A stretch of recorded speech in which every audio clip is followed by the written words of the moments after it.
Hello everyone. My name is Ghazala Ansari and I'll be presenting my topic, a detailed study on psychology in education with respect to its meaning, nature and scope. The topic explores how psychology, the science of mind and behavior is that helps us understand teaching and learning more effectively.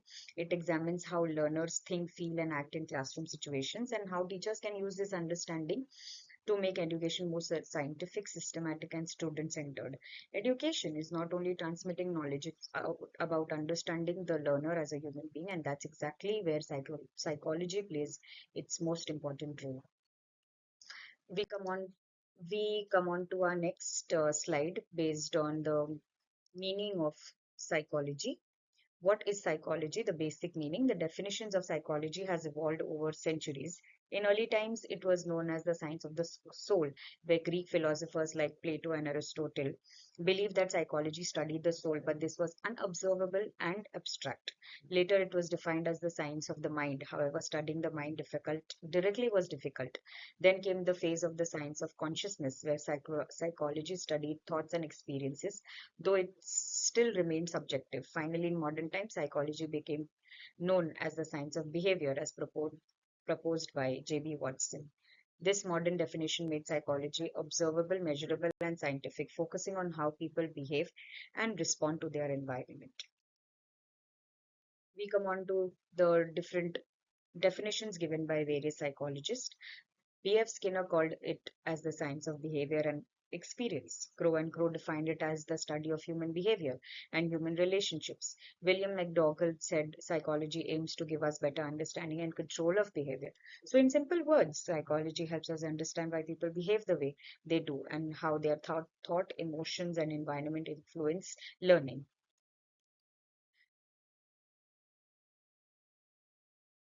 Next, we come on to understanding what is educational psychology. When we apply psychological principles to the process of education, it becomes educational psychology. Educational psychology can be defined as the systematic study of the educational growth and development of the child. This was given by Stephen. The science that explains changes in the individuals as they pass through various stages of development.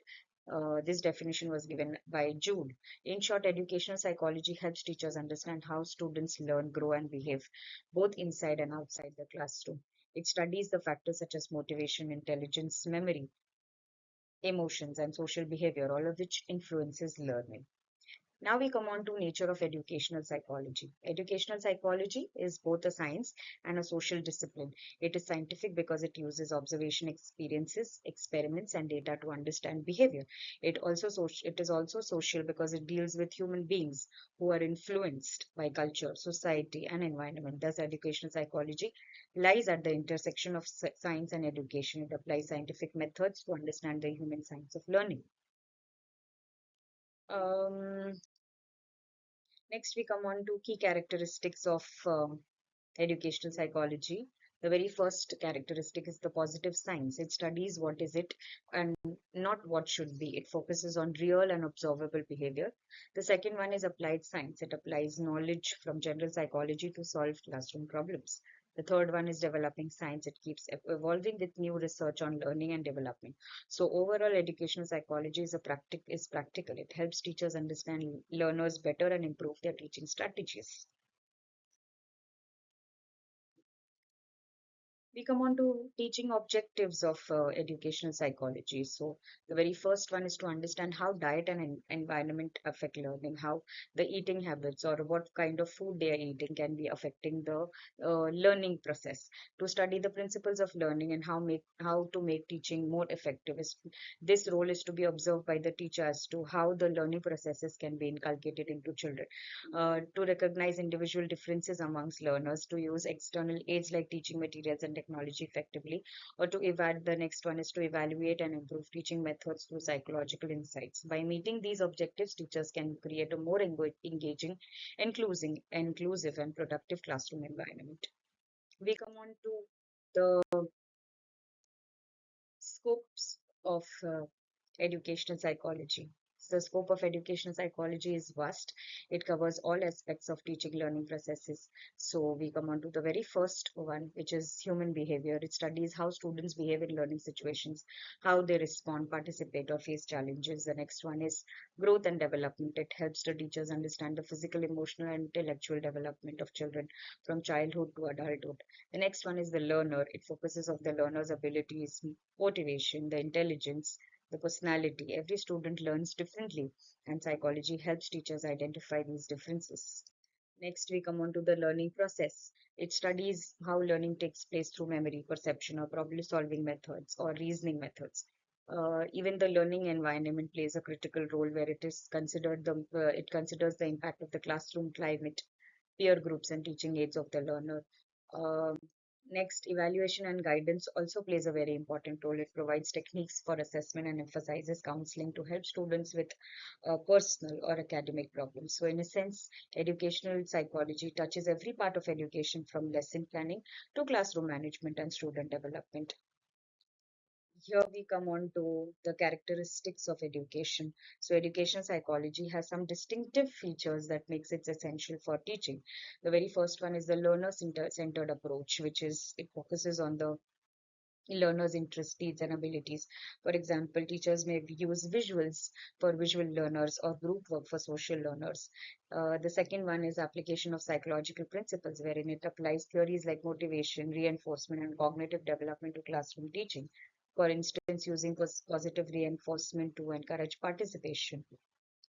The next is study of growth and development, studies all stages like childhood, adolescence, and adulthood, so teachers can adjust methods accordingly. Then is understanding learning process, wherein the educators understand how learning happens, whether through experience, practice, or observation. So, in short, educational psychology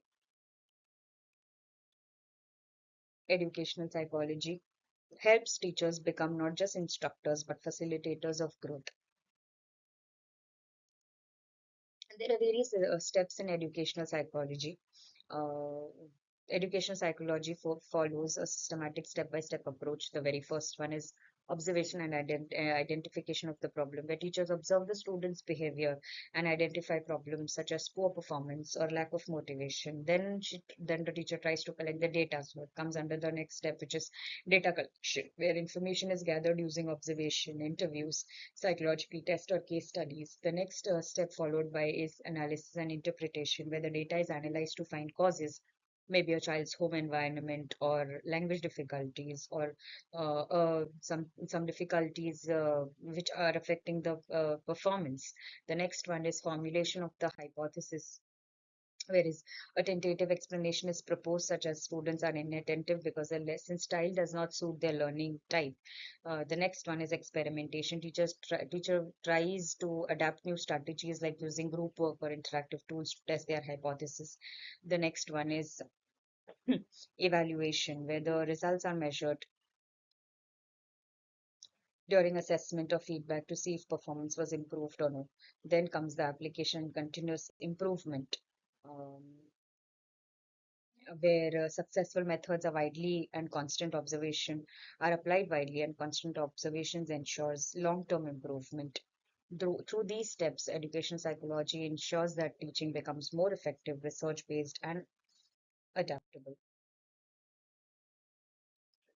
Next, we come on to the conclusion slide, wherein we talk about the educational psychology as the backbone of effective education. It helps the teachers understand students' emotions, motivations, and abilities.